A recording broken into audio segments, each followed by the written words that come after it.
L'épisode 5 de la saison 2 parcourt la série d'événements qui ont conduit la rébellion à atteindre son point d'ébullition tandis que Juliette a du mal à trouver un moyen de rentrer chez elle. Bien le bonsoir, mesdames et messieurs. Nous sommes l'animation de la soirée.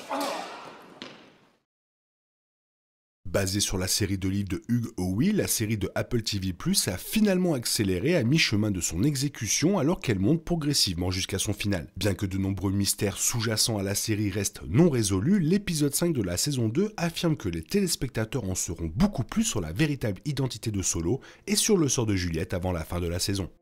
Même en ce qui concerne la version de Bernard de l'histoire, la série semble se diriger vers un territoire intrigant où il apprendra bientôt de terribles vérités sur le monde dans lequel il vit à mesure qu'il comprendra la lettre codée de Salvador Queen. Vers ces derniers instants, l'épisode 5 ouvre également la voie à une seconde moitié de saison intense en laissant entendre que Bernard pourrait ne pas être en mesure de contenir longtemps la rébellion qui se prépare. Ceci, à son tour, met un compte à rebours sur la tête de Juliette car elle devra courir contre la montre pour rentrer chez elle avant qu'il ne soit trop tard. Malheureusement pour Juliette, même si elle réalise l'urgence de sa mission, de nombreux défis l'empêchent de rentrer chez elle. Jusqu'à l'épisode 5, son plus gros revers était de trouver ou de préparer une combinaison isolante qui la protégerait du monde extérieur. Même si elle trouve une combinaison de pompier dans l'épisode 4, elle se rend compte qu'elle ne peut pas l'utiliser. Les choses prennent une tournure sombre lorsqu'elle tombe soudainement gravement malade. Solo pense qu'elle est fatiguée uniquement parce qu'elle n'a pas beaucoup mangé depuis son arrivée. Alors, dans l'espoir de l'aider, il lui fournit de la nourriture. Toutefois, vers la fin de l'épisode, Juliette vérifie une blessure à son bras et se rend compte qu'elle est infectée. C'est la plaie infectée qui la rend malade. Dans la dernière partie de l'épisode, Juliette parvient étonnamment en même temps à trouver un vieux casque dans une pièce du silo 17. Mais, à sa grande consternation, elle s'effondre au sol à cause de la maladie causée par l'infection, suggérant qu'elle aura besoin de l'aide de Solo.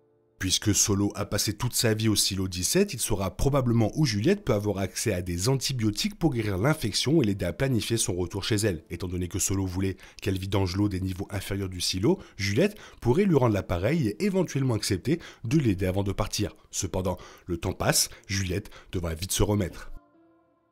Dans l'épisode 4 de la saison 2, Solo agit de manière suspecte lorsque Juliette s'est posé des questions sur son passé et lui a posé des questions sur sa chronologie dans le silo. Il devient encore plus erratique lorsque Juliette le confronte dans l'épisode 5 après avoir appris que quelqu'un d'autre dans le silo s'appelait Solo. Jusqu'à présent, Solo a donné deux histoires différentes expliquant pourquoi il s'appelle ainsi. La première fois que Juliette l'a rencontré, il lui a dit qu'il s'appelait Solo parce qu'il vivait seul au silo 17. Dans l'épisode 5, Juliette trouve une photo d'un autre homme avec le nom Solo écrit sur le cadre.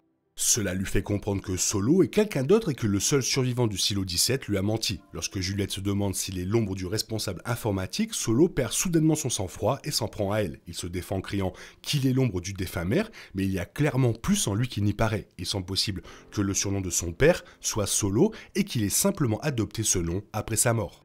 Les divergences dans ses souvenirs de sa chronologie dans le silo suggèrent également qu'il était incroyablement jeune lorsque la rébellion a eu lieu. De ce fait, il n'aurait pas pu être officiellement déclaré comme l'ombre du silo par le responsable. Cela pourrait signifier que, juste pour s'assurer qu'il reste en sécurité à l'intérieur du coffre-fort du silo et éviter de partir pendant que tout le monde périt, son père a dû le convaincre qu'il était l'ombre. Étant un jeune garçon, Solo a probablement pris au sérieux les derniers mots de son père et a décidé d'incarner son rôle. Juliette trouve également une liste qui confirme qu'un homme nommé Cole Myers était la dernière ombre du responsable. La photo qu'elle découvre plus tard dans l'appartement du silo 17 montre également Cole Myers et une femme surnommée Minnie. Alors que les futurs épisodes de la saison 2 de Silo en diront probablement plus sur eux, Minnie et Solo auraient pu être les parents du personnage de Steven Zane. Après avoir perdu ses proches lors de la rébellion, il a probablement pris le nom de son père pour faire face à son chagrin et s'est convaincu qu'il était de sa responsabilité de s'occuper du coffre-fort du silo.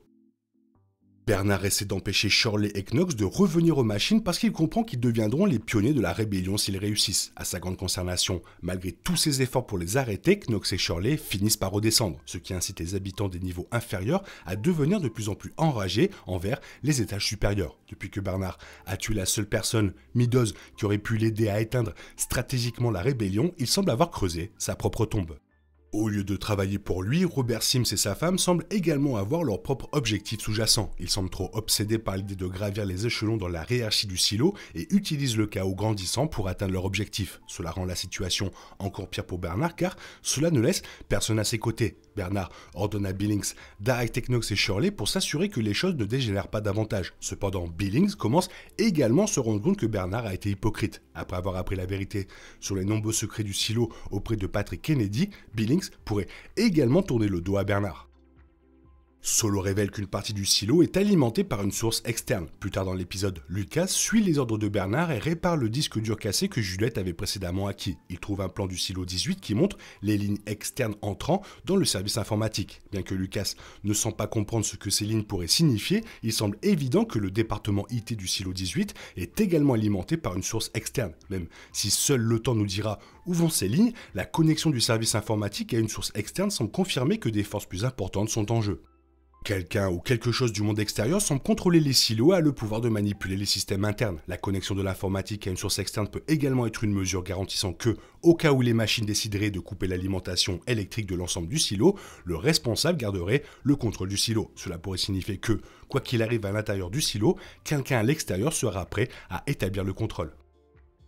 La principale raison pour laquelle Bernard a tué Meadows dans l'épisode 4 était qu'il la considérait comme une menace parce qu'elle voulait quitter le silo. Cependant, sa décision de l'assassiner était également motivée par le plan de Robert Sims visant à la destituer. Bernard s'est rendu compte que le complot de destitution ternirait son image après des hauts responsables et les retournerait contre les autorités du silo. Pour cette raison, il a utilisé comme bouc émissaire pour créer des différences entre les niveaux supérieurs et inférieurs du silo.